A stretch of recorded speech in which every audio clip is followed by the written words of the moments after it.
오순절날이 이미 이름에 그들이 다같이 한 곳에 모였더니 호련히 하늘로부터 급하고 강한 바람 같은 소리가 있어 그들이 앉은 온 집에 가득하며 마치 불의 혀처럼 갈라지는 것들이 그들에게 보여 각 사람 위에 하나씩 임하여 있더니 그들이 다 성령의 충만함을 받고 성령이 말하게 하심을 따라 다른 언어들로 말하기를 시작하니라.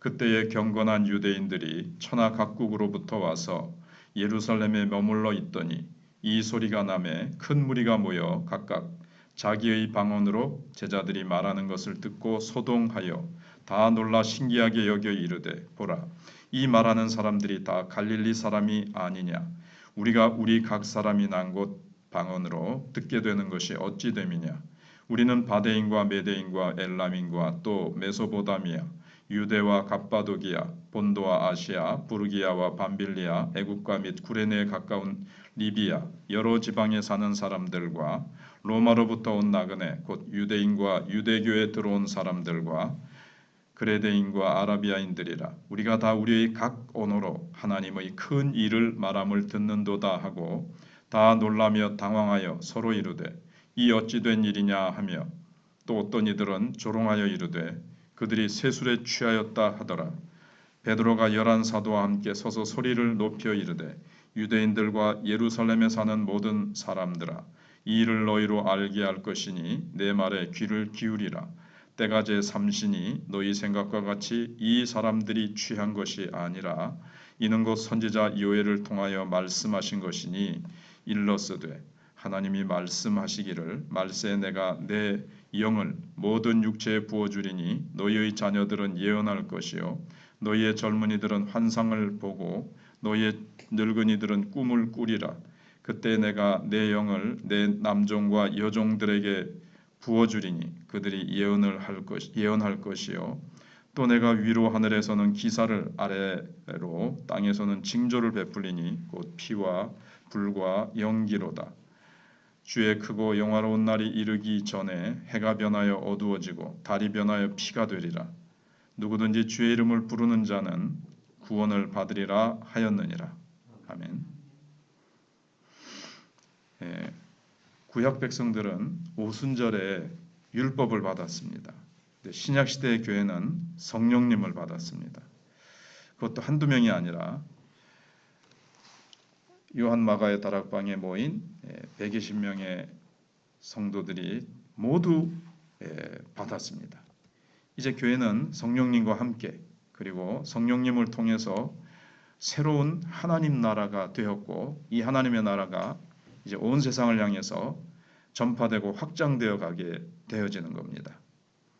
성경은 이 성령 강림을 소개하면서 어느 장소에 임했는지보다는 언제 임했는지를 강조합니다. 그래서 성전에 임했다, 누구 집에 임했다가 아니라 그 오순절 날에 그 자가 이제 붙습니다. 원문에는 바로 오순절 날에라고 표현합니다. 구약의 오순절은 추수하는 절기였습니다. 이 날이 의미 있었던 이유는 시내산에서 하나님께 율법을 받아서 이스라엘 나라가 새롭게 출발한 날이기 때문에 중요한 날입니다. 근데 신약의 교회는 오순절에 율법 대신에 성령님을 받아서 새로운 하나님 나라로 출발하게 된 겁니다. 그래서 교회는 율법이 아니라 성령님과 함께 성령님께 순종하며 온전한 하나님 나라로 세워져 가야 됩니다. 이제 율법은 없어지고 필요 없다는 뜻이 아니라 성령님께서 우리 마음의 말씀에 맞게 말씀을 따라서 우리를 이제 이끌어 주시고 말씀을 이제 돌비에 새겨지고 종이 위에 새겨지는 것이 아니라 파피루스나 가죽 종이에 새겨지는 것이 아니라 우리의 마음에 이제 성령님께서 새기셔서 이제 우리를 이끌어 가시는 거죠. 그래서 내 삶을 새롭고 온전하기 위해서 무엇이 가장 필요하겠습니까? 바로 성령의 충만함입니다. 성령님만이 우리를 새롭게 하실 수가 있고 권능을 주시고 이 복음을 증거할 수 있는 능력을 우리에게 주시고 우리가 정말 하나님의 백성답게 늘 기쁨과 감사와 평안이 충만하도록 역사하시는 분이 바로 성령님이기 때문에 우리가 다른 그 어떤 것보다도 성령의 충만함을 받아야 됩니다. 그 다음에 이제 성령님은 모두에게 임하셨습니다. 3절, 그 다음에 12절로 21절에 보시면 오순절에 가장 놀라운 일은 일단 그곳에 모인 모든 사람에게 임하셨다는 겁니다. 구약에도 성령님이 임하시는 사건이 나오는데 특별한 사람에게만 임하죠. 왕이라든가 또 선지자, 제사장에게 임하죠. 근데 오순절 교회에 임하신 성령님은 일단은 교회 첫 출발인데 그 교회 120명이라는 교회에 모인 사람들은 다 받았습니다. 구별이 없어요. 남자에게만 임한다든가 뭐 사도들에게만 임한다든가 그런 것이 아니라 거기 모인 교회 주의 이름을 부르는 모든 자들에게 다 임했습니다.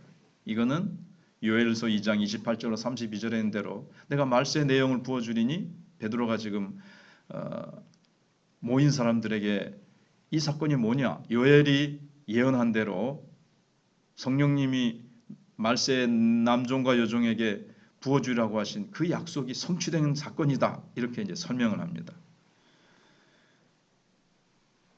그래서 우리에게는 이제 뭐 특별한 부흥 강사에게만, 특별한 영적 지도자에게만 성령 충만함이 임하는 것이 아니라 우리가 예수 그리스도의 이름을 부르고 예수 그리스도께 접붙여진 모든 성도들은 다 성령의 충만함을 받을 수 있게 된 겁니다. 중직자만도 아니고 모든 예수 이름 부르고 예수님께 연결된 예수님으로 세례받은 모든 사람에게는 다 성령의 충만함을 받을 수 있게 되는 겁니다. 우리는 이제 성령 충만함을 구하고 그리고는 이제 우리가 죄를 피하고 옛 성품을 따라서 살아가던 옛사람의 모습을 벗어버리고 늘 성령을 따라서 이제 우리가 이 성령 충만함을 받았으면 이것을 이제 유지하기 위해서 이것을 소멸하거나 잃어버리지 않기 위해서 계속 우리가 기도와 말씀과 또 우리가 불순종하거나 죄악 가운데로 다시 돌아가지 않기 위해서 옛 습관에 빠지지 않기 위해서 우리가 계속 성령의 이끌림을 받아서 살아가야 됩니다. 오늘 본문에 많은 내용이 있지만 그 다음에 한 가지 생각을 이 새벽에 하고 싶은 것은 이제 언어를 변화시키셨죠. 우선 바벨탑에서 흩어지고 분열된 막 각종 언어로 나누어진 것이 기도하고 성령님이 임하셨을 때 이게 다 이제 막 자기네들이 난 곳 방언으로 자기네들이 태어난 모국어로 다 알아듣는 겁니다. 그래서 언어가 한화되는 역사가 일어났는데 장차 우선은 하나님께서 그냥 큰 예표적으로 이제 딱 보여주시죠.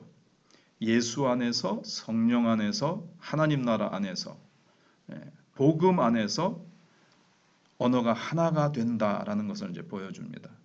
일단 성령님은 오시면 사람을 변화시키십니다. 정말 불로서 불같이 임하셨지 않습니까?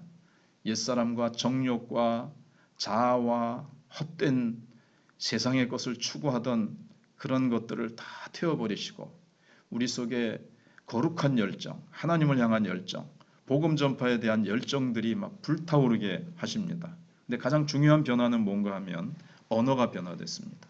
방언을 하는 겁니다. 성품도 사실은 변화시키시죠. 성령님께서. 원래 주어진 본성이 막 확 변화되는 건 하지만 그 본성을 다듬으셔서 이 옛사람의 그 좋지 않은 것들은 싹 변화시키시고 그것이 하나님 앞에서 잘 좋게 쓰임 받도록 하시고 또 능력이 달라집니다. 능력이라는 것이 꼭 뭐 병 고치고 뭐가 기적이 일어나는 것이 아니라 전에 거짓말하는 자들이 거짓말하지 않을 수 있고 절제할 수 있는 거죠. 어떤 죄에 대한 욕심을 내가 전에는 끊지 못했던 죄를 끊는 것. 학생이 옛날에 컨닝하는 습관이 있었다. 성령 받으면 뭐 답을 막 보는 게 아니고 컨닝하던 습관을 끊고 마약하던 습관을 끊고 도박하던 습관을 끊고 또 그런 게으른 습관 이런 것들을 이제 끊어버리는 거죠. 그 다음에 물질의 부요함이 이런 것들보다도 성품이 예수님 닮아가고 참 능력이 있어서 소극적으로는 죄를 끊고 적극적으로는 선을 행하며 복음을 증거하며 섬기며 사랑하는 능력이 이제 생기게 되는 겁니다. 근데 오늘 본문에는 이제 말의 변화가 있었습니다. 성령님의 임재가 있을 때 혀가 변화된 거죠. 복음 전하기 가장 좋은 말로 변했습니다. 그래서 하나님의 큰 일을 말합니다. 방언을 막 하는데 난 곧 방언으로 알아듣는데 하나님의 큰 일을 말하시더라. 그게 이제 조금 있으면 이제 뒤에 본문에 나오고 베드로가 설교할 때 예수님이 십자가에 너희들이 죽인 예수 그리스도를 하나님이 살리셨도다.